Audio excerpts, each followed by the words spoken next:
चाहूँगा कि बोधगया का मुद्दा सिर्फ बोधगया का मुद्दा नहीं है, बिहार का मुद्दा नहीं है।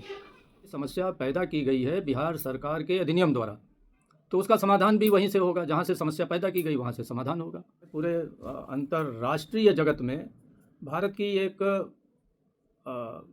एक खराब छवि प्रस्तुत हो रही है कि भगवान बुद्ध जहाँ ज्ञान प्राप्त किए उसकी तीर्थस्थली पर दूसरे लोग कब्जा किए हुए हैं। बोधगया का मंदिर मूलतः बौद्धों का मंदिर है और यहाँ भगवान बुद्ध ने ज्ञान प्राप्त किया। भगवान बुद्ध मूलतः ज्ञान प्राप्ति के लिए ही जाने जाते हैं और यहीं से जो उनका अर्जित ज्ञान था उसका धर्म चक्र प्रवर्तन सारनाथ में किया और तब से पूरे दुनिया में उनका ज्ञान का वह चक्र कहीं ना कहीं चल रहा है। आज बहुत तेज़ी से अंतर्राष्ट्रीय स्तर पर तमाम यूरोपियन कंट्री में, कनाडा में, ऑस्ट्रेलिया में, यूएसए में, तमाम जगहों पर, अफ्रीकन कंट्रीज़ में बौद्ध धर्म तेज़ी से पनप रहा है। परिवर्तित कर दिया जाए एक्ट को, जो महाबोधि टेम्पल एक्ट है, तो कदाचित किसी को उसमें समस्या नहीं होगी और न कोई वोट बैंक पर इनके असर पड़ेगा। अब आज नीतीश कुमार जी, जिनकी बौद्ध धर्म के प्रति आस्था है और बोधगया के विकास के लिए उन्होंने बहुत कुछ किया भी है, बौद्ध तीर्थ स्थलों को सड़कों से बेहतर ढंग से जोड़ा, उसके विकास के लिए भी काम किया है, तो उनकी कौन सी ऐसी मजबूरी है, क्या उनके सामने क्या ऐसी समस्या है कि आज इसका समाधान नहीं कर पा रहे हैं। पर मौन धारण किए हुए हैं और पूरा जदयू मौन धारण किए हुए है। जदयू नहीं, बिहार के जितने नेता हैं, आरजेडी का भी कोई अधिकृत बयान नहीं आया, तेजस्वी का भी कोई बयान नहीं आया, लालू यादव का भी कोई बयान नहीं आया। सम्राट चौधरी जी जो कुशवाहा बिरादरी के हैं, स्वाभाविक रूप से बौद्ध धर्म के संरक्षण में, विकास में उनका योगदान होना चाहिए, वही भी वक्तव्य नहीं आया। उपेंद्र कुशवाहा जी का कोई वक्तव्य नहीं आया। उत्तर प्रदेश से भी सामाजिक न्याय, समाजवाद, दलित, पिछड़े, पीडीए की बात करने वाले समाजवादी पार्टी का भी कोई बयान नहीं आया। आदरणीय बंधुओं, सभी को सादर नमस्ते। पिछले एक वीडियो में मैंने बोधगया के प्रबंधन को बौद्धों को सौंपने के लिए जो बिहार सरकार का अधिनियम है, उस सारी चर्चा के साथ अपने विचार प्रस्तुत किए थे। आप सभी जानते हैं कि बोधगया का मंदिर भारत के लिए ही नहीं, पूरे विश्व के बौद्धों के लिए परम आस्था का केंद्र है, क्योंकि भगवान बुद्ध ने दुनिया को जो ज्ञान बांटा, उस ज्ञान की प्राप्ति उनको बोधगया की धरती पर प्राप्त हुआ और ज्ञान प्राप्ति के पहले उन्होंने उसी स्थल पर साधना की। ज्ञान प्राप्ति के पश्चात कई सप्ताह तक वहाँ ध्यान मग्न रहे, विभिन्न विषयों पर, विभिन्न दार्शनिक बिंदुओं पर और विभिन्न प्रश्नों पर उन्होंने विचार विमर्श किया। उसी जगह सम्राट अशोक ने बौद्ध एक मंदिर का निर्माण कराया, चैत्य का निर्माण कराया। कालांतर में उसका विस्तार होता गया और अंग्रेज़ों के समय अनागरिक धर्मपाल ने उसको एक आधुनिक स्वरूप प्रदान किया। बोधगया बौद्धों का तीर्थस्थल है, आस्था का सर्वोच्च केंद्र है, इसमें संदेह नहीं है। लेकिन दुर्भाग्य ये रहा कि वहाँ पर अन्य धर्मावलंबियों ने उस पर कुछ अपने प्रतीक चिन्ह रख लिए, कुछ देवी देवता रख लिए और उसके परिसर में कुछ उन्होंने मंदिर भी बना दिए। लेकिन जो मूल परिसर है उसमें मूल रूप से भगवान बुद्ध की मूर्ति है, जो महाबोधि मंदिर है, उसके बगल में बोधि वृक्ष है, वहीं वज्रासन है जिसको कि अशोक ने बनवाया था, जहाँ भगवान बुद्ध बैठ करके ज्ञान प्राप्त किए थे। तीर्थस्थल का जो बौद्धों की आस्था का परम केंद्र हो, उसका प्रबंधन बौद्धों के हाथ में होना चाहिए। स्वतंत्रता के बाद कांग्रेसियों की सरकार बनी।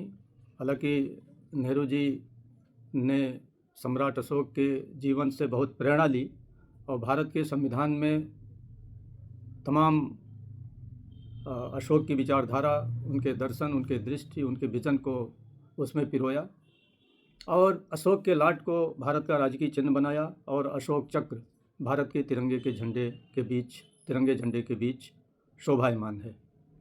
तो इतना अशोक की नीतियों को सम्मान देने के बावजूद पता नहीं कौन सी परिस्थिति थी कि 1949 में बोधगया टेम्पल एक्ट पारित किया गया, जिसमें मैनेजमेंट गैर बौद्धों के हाथ में दे दिया गया। तभी से आंदोलन चल रहा है और बीच में आप सभी जानते हैं कि 15 साल तक पिछड़े वर्ग के लालू यादव भी मुख्यमंत्री रहे और 15 साल से नीतीश कुमार जी मुख्यमंत्री हैं। इस समस्या के समाधान के लिए इन लोगों ने, इनकी सरकारों ने कोई प्रयास नहीं किया। अब आज नीतीश कुमार जी, जिनकी बौद्ध धर्म के प्रति आस्था है और बोध गया के विकास के लिए उन्होंने बहुत कुछ किया भी है, बौद्ध तीर्थ स्थलों को सड़कों से बेहतर ढंग से जोड़ा, उसके विकास के लिए भी काम किया है, तो उनकी कौन सी ऐसी मजबूरी है, क्या उनके सामने क्या ऐसी समस्या है कि आज इसका समाधान नहीं कर पा रहे हैं। निश्चित रूप से उनको समाधान करना चाहिए, लेकिन ऐसा लगता है कि चूंकि भारतीय जनता पार्टी के साथ वो सरकार चला रहे हैं बिहार में, भारतीय जनता पार्टी को वो नाराज़ नहीं करना चाहते, इसलिए वह इस मुद्दे पर मौन धारण किए हुए हैं और पूरा जदयू मौन धारण किए हुए है।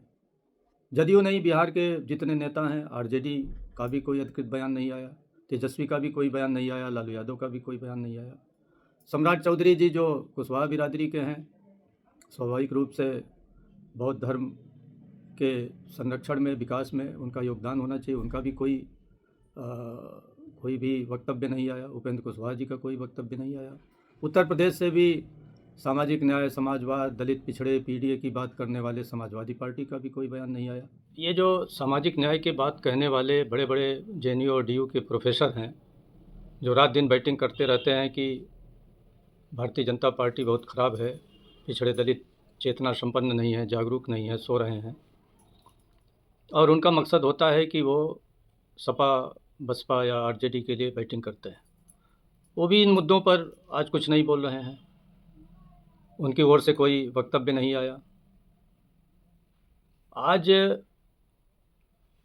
ऐसा लगता है कि सब अपने सवर्ण जातियों के वोट बैंक से बहुत डरे हुए हैं। देखिए, इसमें डरने की बात नहीं है, और न सवर्ण जातियों में सभी को इससे एतराज़ होगा। ये कोई रायशुमारी तो ही नहीं कि सवर्ण जातियों के लोग ये नहीं चाहते कि बौद्ध धर्म के तीर्थस्थल का प्रबंधन बौद्धों को दे दिया जाए। ये इनके अंदर आशंका है। अगर आज परिवर्तित कर दिया जाए एक्ट को, जो महाबोधि टेम्पल एक्ट है, तो कदाचित किसी को उसमें समस्या नहीं होगी और न कोई वोट बैंक पर इनके असर पड़ेगा, क्योंकि सवर्ण जातियों में भी, आज ब्राह्मण धर्मावलंबियों में भी, हिंदू धर्मावलंबियों में भी तमाम लोग हैं जो भगवान बुद्ध के प्रति जिनकी असीम श्रद्धा है, और वो भी तमाम विपश्यना शिविर में जाते हैं और विपश्यना शिविर में जा कर के वही प्राप्त करते हैं जो भगवान बुद्ध ने बोध गया की धरती पर प्राप्त किया। तो ये सिर्फ एक आशंका है कि ये लोग नाराज़ हो जाएंगे। इस आशंका से बीजेपी को भी उबरना चाहिए, इस आशंका से नीतीश कुमार को भी उबरना चाहिए, इस आशंका से आरजेडी, सपा, बसपा सभी को और हमारे नेताओं को भी उबरना चाहिए। और जो लोग सत्ता में इसका समाधान ढूंढें, और सत्ता में बैठे लोग समाधान नहीं ढूंढते हैं, तो जो सत्ता से बाहर हैं इसके पक्ष में आवाज़ उठाएं, और निश्चित रूप से जब आवाज़ उठाएंगे तो इस आवाज़ को दबाया नहीं जा सकता। मैं पुनः कहना चाहूँगा कि बोध गया का मुद्दा सिर्फ बोध गया का मुद्दा नहीं है, बिहार का मुद्दा नहीं है, और आज बौद्ध धर्मानुयायियों की संख्यात्मक ताकत भी बहुत है। आज तमाम लोग, हो सकता है कि खुले तौर पर बौद्ध धर्म के अनुसार अपने संस्कार न कर रहे हों, लेकिन कहीं न कहीं इस समतावादी रिलीजन के प्रति, इस वैज्ञानिक रिलीजन के प्रति, इस मानवतावादी समाजवादी रिलीजन के प्रति देश की जो 85% जनता है उसको अगाध श्रद्धा है, और उसके इस श्रद्धा से, उसकी इस आस्था से खिलवाड़ नहीं करना चाहिए। और आज जैसा मैंने कहा कि बौद्ध संख्यात्मक रूप से भी इस देश में काफ़ी हो गया है, वो आवाज़ उठाता रहेगा। अंतर्राष्ट्रीय स्तर पर आवाज़ें उठती रहेंगी और उठ भी रही हैं। तमाम देशों के बौद्धों ने भी इसके संबंध में बात किया है और ये मांग की है कि भाई इसका प्रबंधन बदला जाए। ये भगवान बुद्ध का धर्म अंतर्राष्ट्रीय है, तो ये मुद्दा भी कहीं ना कहीं अंतर्राष्ट्रीय जगत में भारत की जो सेकुलर और जो समरसता की, सर्वधर्म समभाव की जो नीति है उसके विरुद्ध है। और वैदिक धर्म में भी कहा गया है कि एकम सद विप्रा बहुधा वदन्ति, एक ही सत्य को विप्र लोग यानी पंडित लोग बहुत ढंग से कहते हैं। तो कहने सुनने विचारधारा अनंत हैं। तमाम विविधता का देश है, वैचारिक विविधता शुरू से रही है। यहाँ धार्मिक क्षेत्र में बहुत विविधता रही, जैन रहे, बौद्ध रहे, चारवाक रहे, वैदिक धर्म रहा। और वैदिक धर्म में भी देखिए वेदांत आया, कोई अद्वैतवाद है, कोई द्वैतवाद है, कोई विशिष्टाद्वैतवाद है। तो ये इस विविधता के देश में धार्मिक विविधता की इज्जत तभी होगी जब सबको अपने अपने धर्म के स्वतंत्रता से पालन करने का अधिकार हो, और संविधान भी इसको प्रदत्त करता है। और इस स्वतंत्रता में उनके धर्मस्थलों के प्रबंधन की भी स्वतंत्रता है। इसलिए संवैधानिक दृष्टि से, सामाजिक समरसता की दृष्टि से भारत की जो सनातन एक संस्कृति है, विविधता के बीच जीने की जो हम लोगों का एक सलीका है, एक जो संस्कार है, उसको भी देखते हुए ये उचित है कि इसका प्रबंधन बौद्धों को सौंपा जाए। भगवान बुद्ध इस धरती के कण-कण में समाये हुए हैं, और आज बुद्ध की विचारधारा से ही हम समता, करुणा, मैत्री, इन सब की बात विश्व पटल पर करते हैं। ऐसा लगता है कि नीतीश कुमार जी तो बीजेपी के सहयोग से सरकार चला रहे हैं, इसलिए उनकी मजबूरी है कि इस प्रश्न पर, इस मुद्दे पर वो बोलना नहीं चाहते। अन्यथा ये बिहार सरकार का एक्ट है और बिहार सरकार इसमें आराम से संशोधन कर सकती है। भारतीय जनता पार्टी आज जिस वैचारिक मुकाम पर है, उस वैचारिक मुकाम पर वह प्रयास कर रही है कि इस देश के जितने धरती से, इस भारत भू से जुड़े हुए रिलीजन हैं, चाहे वो जैन हो, बौद्ध हों, सिख हों, ब्राह्मणिक रिलीजन हो, सबके बीच एक संवाद करने का वो प्रयास कर रहे हैं। और अभी आपने देखा कि कुंभ में बौद्ध महाकुंभ भी आयोजित किया गया, उसमें खुद उत्तर प्रदेश के मुख्यमंत्री आदरणीय योगी जी गए। तो ऊपर ऊपर से तो बीजेपी का ये है, एक दिखावा है कि सही अर्थों में दिल से चाह रहे हैं, ये तो नहीं कहा जा सकता। लेकिन एक चिंतन अगर उनके बीच चल रहा है कि इस देश में सामाजिक समरसता होनी चाहिए और धार्मिक समरसता भी होनी चाहिए। तो समरसता बिना न्याय के नहीं आ सकती। समरसता के लिए न्याय जरूरी है। आप किसी के साथ अन्याय करके सिर्फ समरसता की बात करके समरसता नहीं स्थापित कर सकते। न्याय और समरसता दोनों एक ही सिक्के के दो पहलू हैं।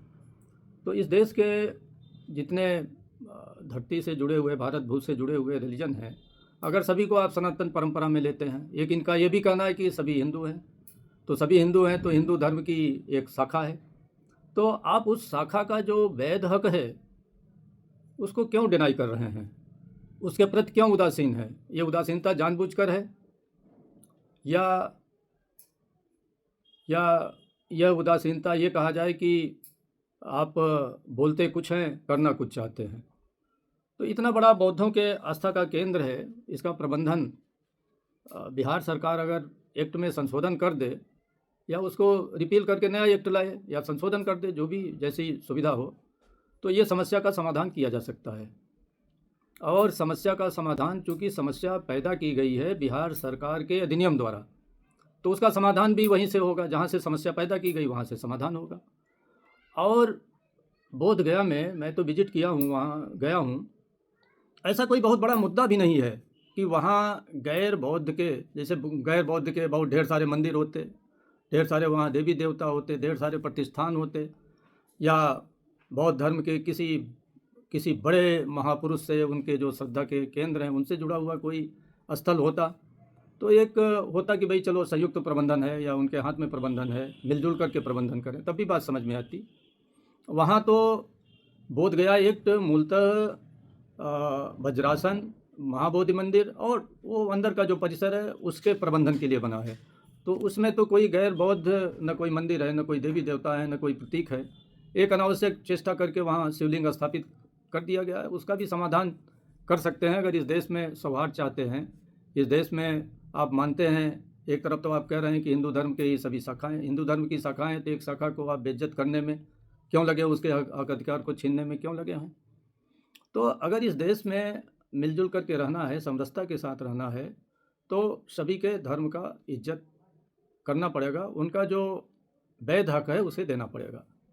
और बोध गया का मंदिर मूलतः बौद्धों का मंदिर है और यहाँ भगवान बुद्ध ने ज्ञान प्राप्त किया। भगवान बुद्ध मूलतः ज्ञान प्राप्ति के लिए ही जाने जाते हैं और यहीं से जो उनका अर्जित ज्ञान था उसका धर्म चक्र प्रवर्तन सारनाथ में किया और तब से पूरे दुनिया में उनका ज्ञान का वह चक्र कहीं ना कहीं चल रहा है। आज बहुत तेज़ी से अंतर्राष्ट्रीय स्तर पर तमाम यूरोपियन कंट्री में, कनाडा में, ऑस्ट्रेलिया में, यूएसए में, तमाम जगहों पर, अफ्रीकन कंट्रीज़ में बौद्ध धर्म तेज़ी से पनप रहा है। तो सारे बौद्ध जगत में, पूरे अंतर्राष्ट्रीय जगत में भारत की एक खराब छवि प्रस्तुत हो रही है कि भगवान बुद्ध जहाँ ज्ञान प्राप्त किए उसकी तीर्थस्थली पर दूसरे लोग कब्जा किए हुए हैं। नीतीश कुमार जी को ये समस्या हल कर देनी चाहिए और बीजेपी को भी समझाना चाहिए कि भाई आप तो समरसता की बात कर रहे हो, आप एक तरफ ये मान रहे हो कि इस देश की धरती से पैदा हुए जितने रिलीजन हैं सब हिंदू धर्म के अंग हैं, जैन, बौद्ध, सिख सभी को मानते हैं। तो जब हिंदू धर्म का ही अंग है तो एक शाखा उसको प्रबंधित करे तो क्या इसमें दिक्कत है? भाई जिसका हक है उसको दे देनी चाहिए। एक दूसरा प्रश्न हो सकता है कि क्या फ़र्क पड़ता है अगर हमारी ही शाखा है, हम ही प्रबंधन करें, तो ये तो कोई बात नहीं हुई ना। फ़र्क पड़ता है। किसी की संपत्ति अगर कोई दूसरा कहे कि भाई क्या फ़र्क पड़ता है, आपकी संपत्ति मेरी संपत्ति आपकी संपत्ति, ऐसा नहीं होता है। तो आज ज़रूरत है कि भारत की इसके साथ प्रतिष्ठा जुड़ी हुई है। ये आंदोलन ऐसा आंदोलन नहीं है कि किसी एक स्थानीय मुद्दे पर आंदोलन हो। ये कोई बोध गया तक सीमित रहने वाला, बिहार तक सीमित रहने वाला आंदोलन नहीं है। भारत के प्रत्येक कोने में, प्रत्येक ज़िले में, प्रत्येक गांव में, प्रत्येक तालुका में, प्रत्येक तहसील में बौद्ध धर्मानुयायी हैं और कहीं ना कहीं एजिटेशन होता रहेगा इसको लेकर। तो इसका समाधान नहीं बेहतर होगा और बिना समाधान किए यह निरंतर एक मुद्दा बना रहेगा और कहीं ना कहीं से आवाज़ उठती रहेगी। ऐसा कहीं ना हो कि एक बड़ा इसमें आंदोलन खड़ा हो जाए। और जिस ढंग से पूरे देश में बौद्धों में आक्रोश है तो इसका समाधान समय रहते कर लिया जाए तो बेहतर है।